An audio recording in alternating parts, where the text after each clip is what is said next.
Kara Bombell, founder of Ethic AI. Thanks so much for coming in today.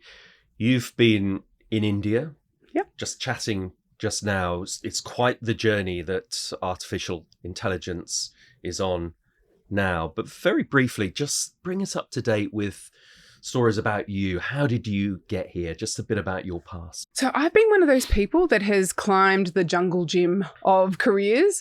Started in film and television, doing lots of stuff inside the sort of technical application of that.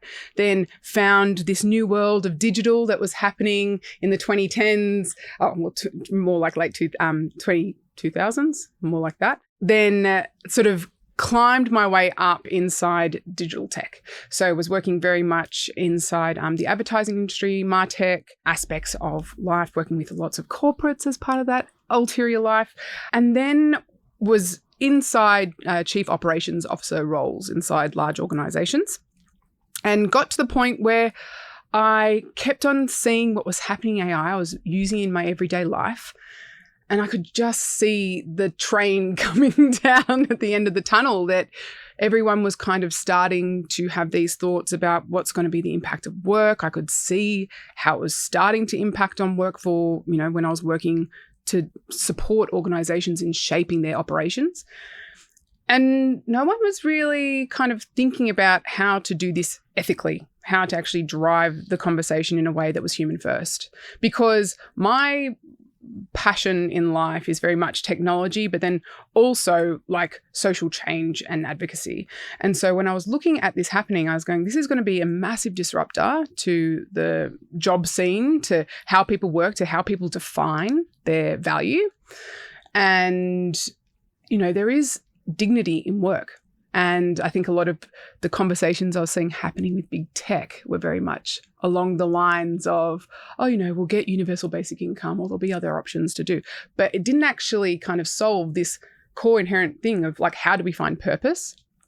So started Ethic AI on the back of that. Was very inspired by a few different writers, one being MIT and their research on human first skills in a AI augmented workforce. And then I also read Moral Ambition by Rutger Bregman, which made me just go, I'm taking the leap, I'm moving on, I'm doing something and trying to do things that have humans front and center rather than just purely working with corporations and infusing profit into the outcome. And you just had a fantastic trip to India, some of the biggest brains in AI and politicians. Just explain briefly who you saw and what you learned. One, it was an amazing conference. 10 out of 10, would definitely recommend. So it was the Global AI Impact Summit. As part of that, I was brought in on the Australian delegation. It was a partnership with Austrade and DFAT. And so as part of that, we were kind of representing Australian technology inside the sphere of AI. India. In India, in Delhi. Yeah, that's correct. And the people that were attending were the top creme de la creme of AI intelligence. So not only was there the big names in terms of like tech CEOs, so Sam Altman was there, Dario Modi was there, Demis Hassabis. So Sam Altman's OpenAI, Dario Modi is Anthropic, Demis Hassabis is Google DeepMind. There was just a plethora of leadership inside that space. But there was also politicians. Narendra Modi was there. Macron was there. Like massive kind of intersection of how AI is going to impact society, right? It's not just kind of the big tech. It's not just politicians. It then had this swatch of like just amazing researchers and intellectuals inside this space, academics that are kind of really driving the conversation forward inside that space. And what I loved about it is really kind of reframed how what we are assuming is AI at the moment is just a drop in the ocean. Like it's just the tip of what's actually happening at the moment. We're talking about large language models, how that then integrates into the world, how that's then, there's lots of conversations. Jan LeCun was also there, who's the chief AI officer at Meta, and he's now gone off and raised $1 billion for his new startup, which is all about world vision models, which is about robotics. So it was this kind of intersection of all these different countries coming in and having conversations. And so there was the big stage where the big speakers spoke. To tell you the truth, I saw a lot of the big speakers, but my joy was actually in the kind of burrows where we had researchers that were talking about the AI's impact on diplomacy, which was amazing. That was such an interesting panel. AI's impact on child safety, which is an area that I'm really, really interested in as well. And having conversations with people who were facing the same problems, whether they're in Spain or Nigeria or Mongolia, or it was just so collective. And what really sort of stood out was just how great Australia is inside this space. It was really kind of amazing to see the progress and the way that Australia is positioning itself as a leader in AI safety is known and understood by the community abroad. Why is Australia ahead in that particular field, and how would you gauge Australia's performance or progress in AI governance compared to all of those other countries you've mentioned and other countries around the world? I think the thing is that the e-safety commissioner has done a lot of heavy lifting in terms of how that's actually been structured for safety in regards to child safety with the social media ban. There's been conversations regarding safety with AI companions inside that space as well. And I think that what really came through is a lot of the conversations coming from big tech is we're open to regulation. We're open to having regulations put in play, but we're not going to be the ones to kind of kick it off. And obviously the AI industry is not going to self-regulate. So having countries like Australia, they're putting in some parameters around that. And we've got to remember that a lot of the AI companies are also bedfellows of social media companies and the rest. So the parameters that we're putting in place inside that respect, and then the impact that creates in terms of what does that mean for, age verification? That's a really kind of large aspect to access to tools and stuff like that. So having the e-safety commissioner come in, put in these sort of parameters around age use of different tools, which 100% back. But then on the back of that, it creates a whole heap of these additional conversations, which are real engineering problems to solve. So when I talk about how do you look at digital identification inside systems? How do you get to the point where we could have and India is doing amazing things in this space, which is digital public infrastructure. So how do you actually create a online sort of entity for yourself that is verified and, obviously registered with government. But then the next step to that is how do you actually start looking at agents that work on behalf of you inside that public infrastructure?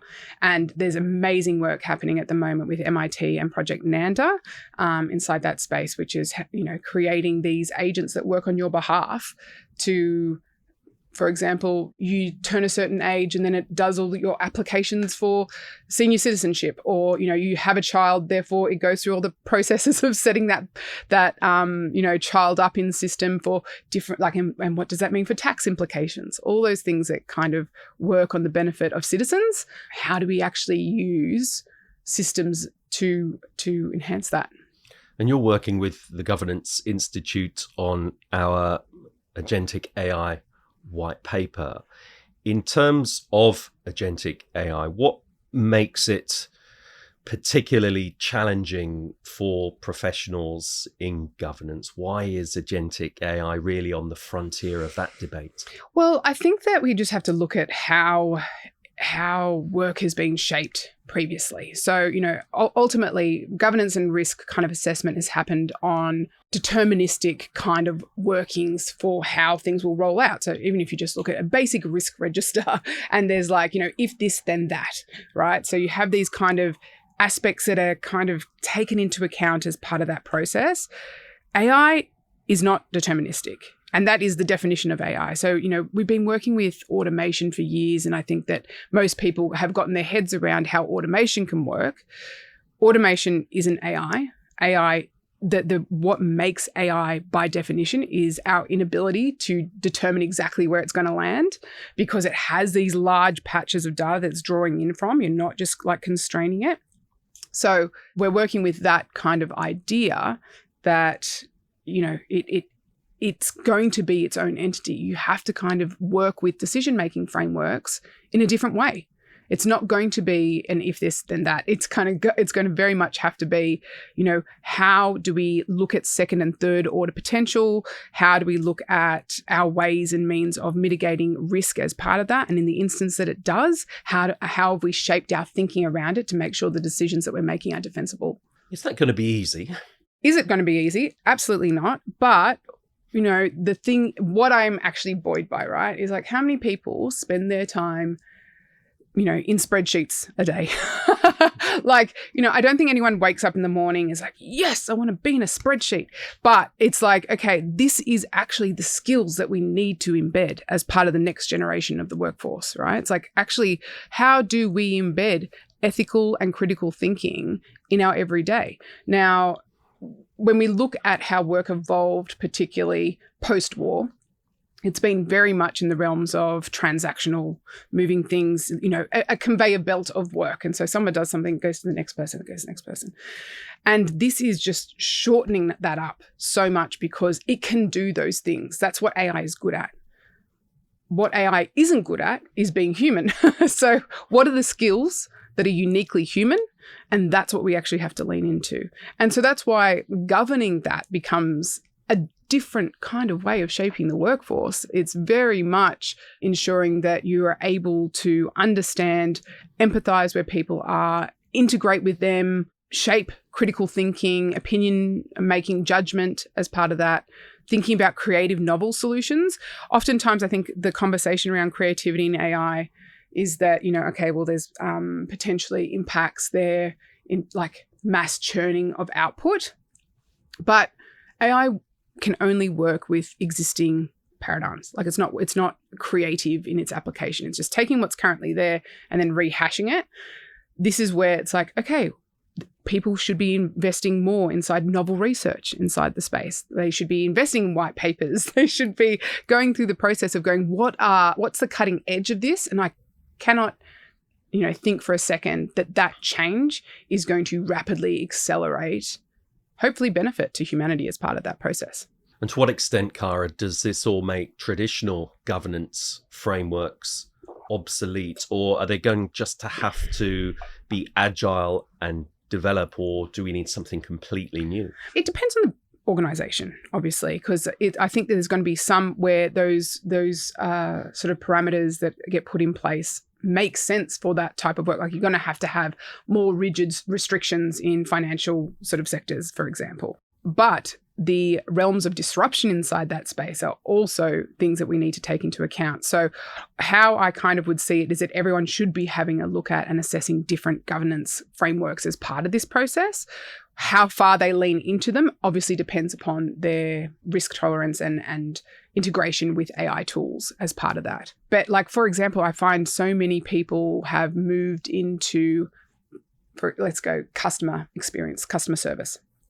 For some reason, that's where a lot of people have decided that's the best element for automation and AI implementation.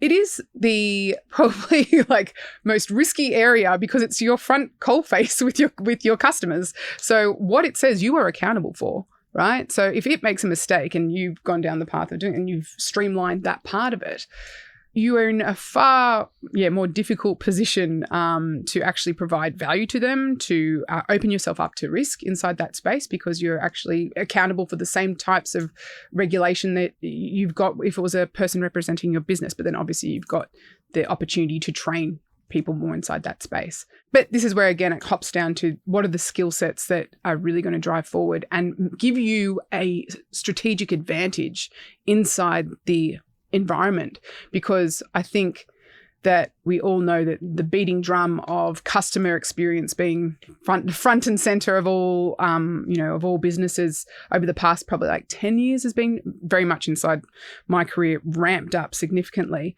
So how do we actually like listen to that and structure accordingly And yeah, I'm seeing so much move towards this, the state of automation in that place is kind of a bit at odds in my mind. Get the work that's like really dull or introduces risk or introduces, like, so for example, we do a lot of work with government, and when we're looking at that sort of space and inside like child safety area, that introduces this level of complexity, because not only is it very hard content to sort of, obviously there's great weight to the type of work that it is, but the vicarious trauma that gets implemented on staff as part of that, the opportunity for fatigue or bias to be introduced as part of that. So it's like, look at where AI is actually going to create positive impacts for not only your beneficiaries, but for your staff. So, okay, let's use it to try and do some of that initial data processing,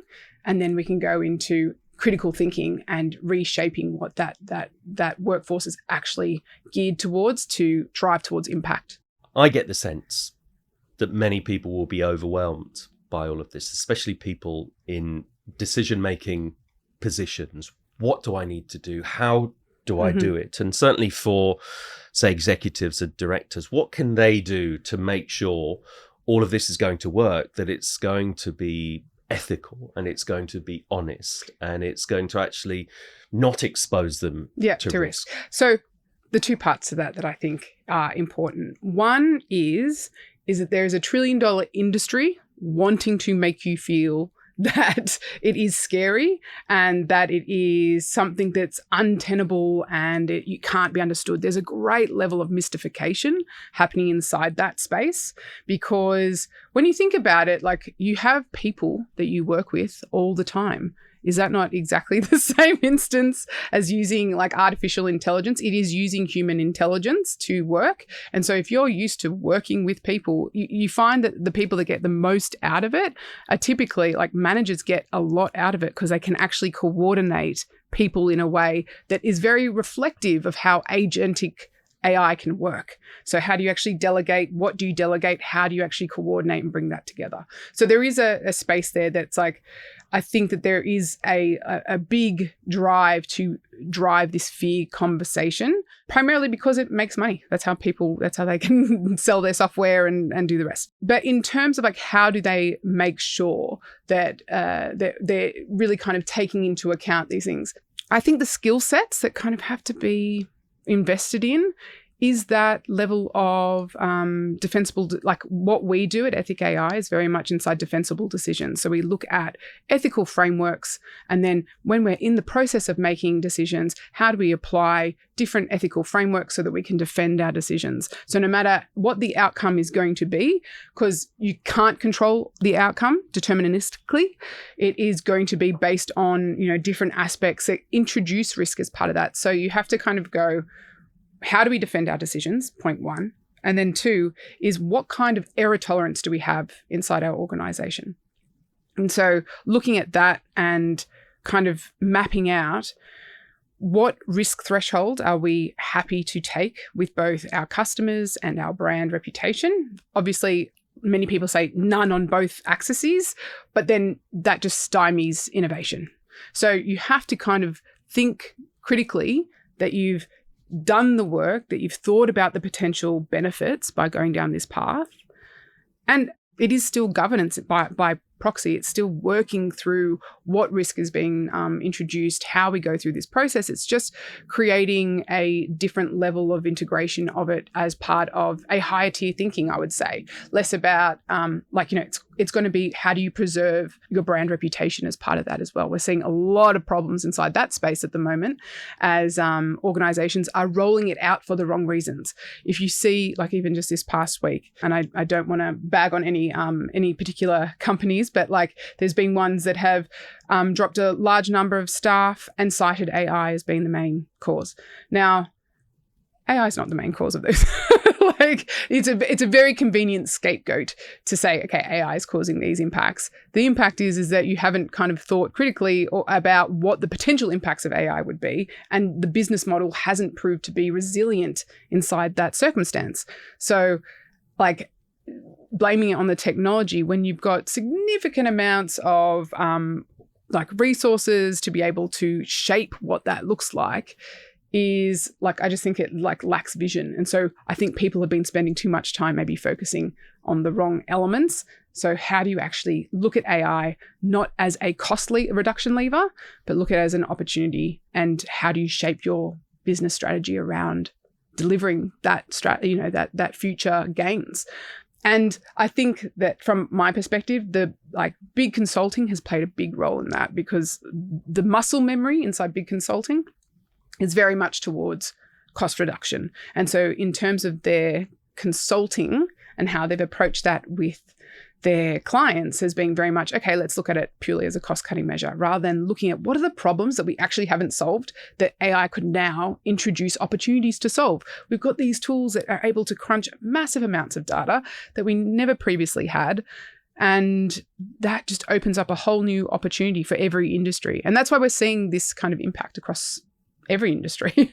Like, it's not just one. But there will be impacts on jobs, though, won't there? There was research from the University of Sydney suggesting that 800,000 finance workers in Australia and many others, their positions could be vulnerable because of AI. Yeah. In your work with Ethic AI, what are you doing in terms of the research into jobs and the skills that people are going to need to be able to ride the AI wave and to be able to prosper? Yes. And I think that this is part of that dialogue as well, because whilst I very much agree that finance sector roles as they currently stand will change, the ultimate outcome will be that there will be different jobs that come into play. And I know that feels very Pollyanna-ish or optimistic, but I actually really do believe that, because I can see what is coming in terms of the introduction of new technology and what that is going to mean for oversight. And I think it also requires people that have more interaction with AI can see the gaps in what AI is supplying.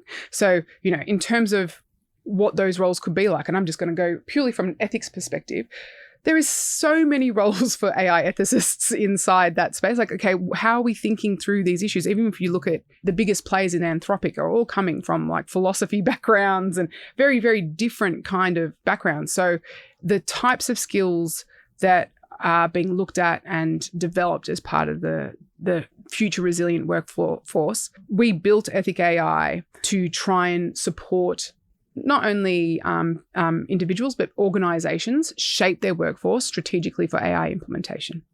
So for individuals, we do training around career resilience. What are the skills that are going to be more resilient in the future? And so as part of that, we have operationalized MIT's EPOC research.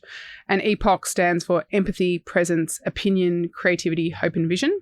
And each one of those has a subsection of all these different skills.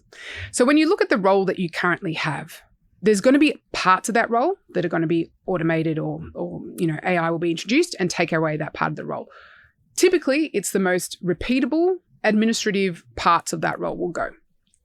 Then you've got a part which will be augmented. How might you use AI to support you with your research? Like, that might be an example, or use AI to support with creative writing, for example. Those might be things that you use AI for. And then finally, what are the skills that are uniquely human as part of that? So I'm going to just take a role as an example. So if I look at like an account manager, so someone who might be impacted as part of this, you have that role, the administrative layer gets taken away. So just spreadsheet, documentation, financial information, that should all be, let's take that off the table as something that somebody has to actually focus on, because that should all be automated. And it actually introduces less risk by having that automated, because you're not introducing human error into the loop. Then you've got augmented. So as an account manager, you may start to be, using it for your client communications, how you might shape and create a more, holistic communication pathway, because typically that's where a lot of, I think clients and account managers may have, back and forth, is like the visibility on a project as it's going through.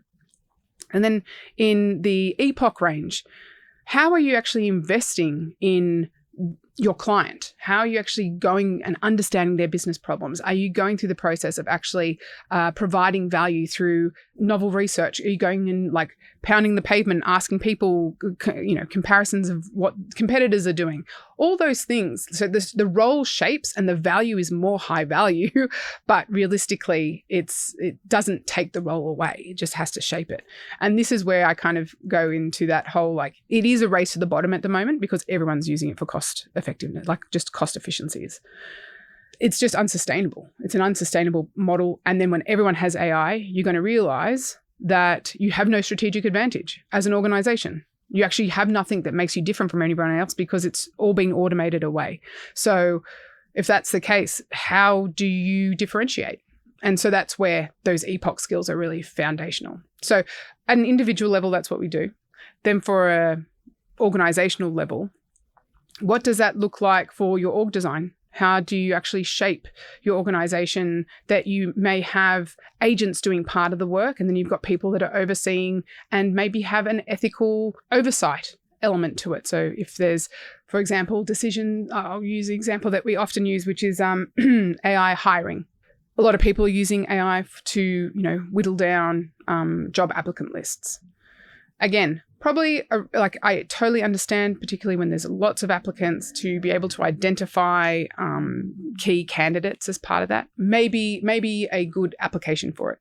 However, we're seeing so many issues with bias being introduced into the system, right? So like, what does that mean for different backgrounds, different age cohorts? What does it mean for women? Like, there's a lot of different aspects because the underlying data that's being used to validate those hiring criteria is biased as well. So how do you then introduce potentially roles inside the space of oversight? And that's where it becomes really interesting in governance because it creates these additional roles that hopefully in practice will create more fair and equitable workplaces. So yeah, we kind of do both individual and organizational and shape roles as part of that, but then also create the opportunities to see how agents or, AI workflows can fit inside an organization, but then how does it help the organization either have a strategic advantage or optimize them for a future workforce? My final question is split into two.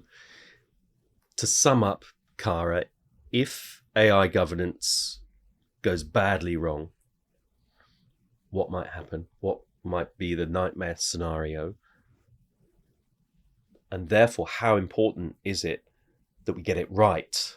Because AI needs to be a force for good. It should be a force for good, but you've got two different outcomes as succinctly as you can. What happens if it goes wrong?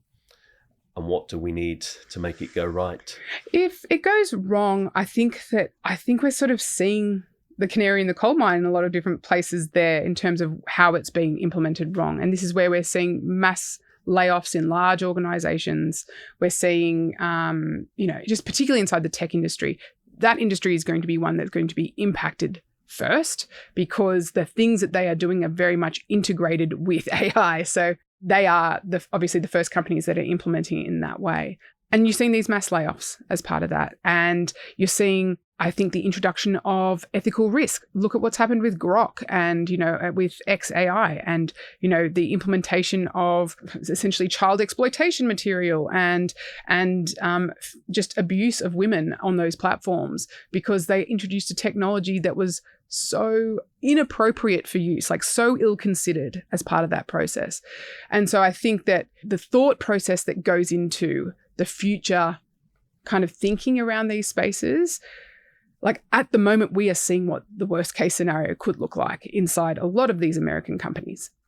Inside Australian companies, I think, as I was saying to you before, I do think it's like a really interesting place because culturally, Australia probably is on that more positive side. We're seeing people more cautious in terms of application of these technologies. And they are, because we are, and I'm not saying cautious as in, a fear of innovation. I think it's just more considered. So that's why I think we are world leading inside, the other side of this. How do we actually think about future implementation? How do we consider the collectivist whole as part of that implementation and really strengthen the considerations inside that space. So, in terms of what that could look like on the bad end is obviously massive job loss. That could be the outcome. I think that also is just such not only a terrible outcome, but obviously it's just going to rip social fabric apart. So like what does that actually mean? And obviously would also then impact upon individual purpose as part of that.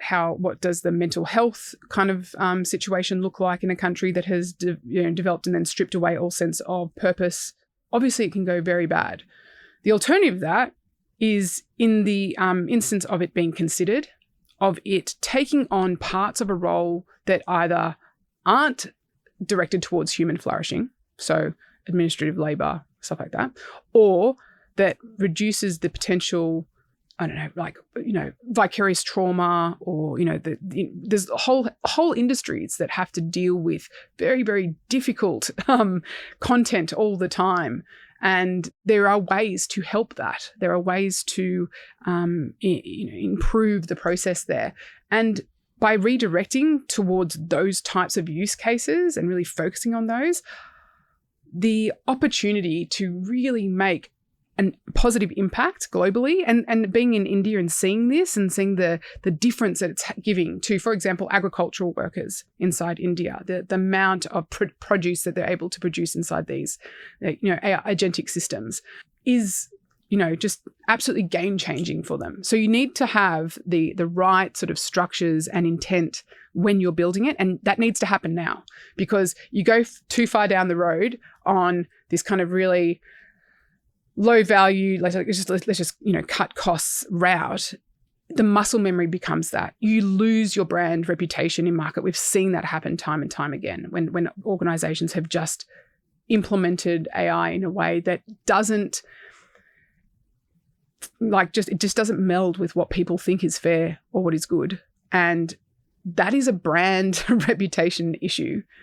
So something that will be, I think, very very pertinent. And I think every leader is now dealing with these conversations that I don't think they were thinking about before, which is not only like the brand reputation, but what's your legacy as part of that? What's your name going to be associated with? Because all this change is happening, and people are going to remember, particularly when they're in a position where they feel like it's unknown, or that they're frightened. They'll remember what organizations were being short-sighted or not considerate of humans as part of that.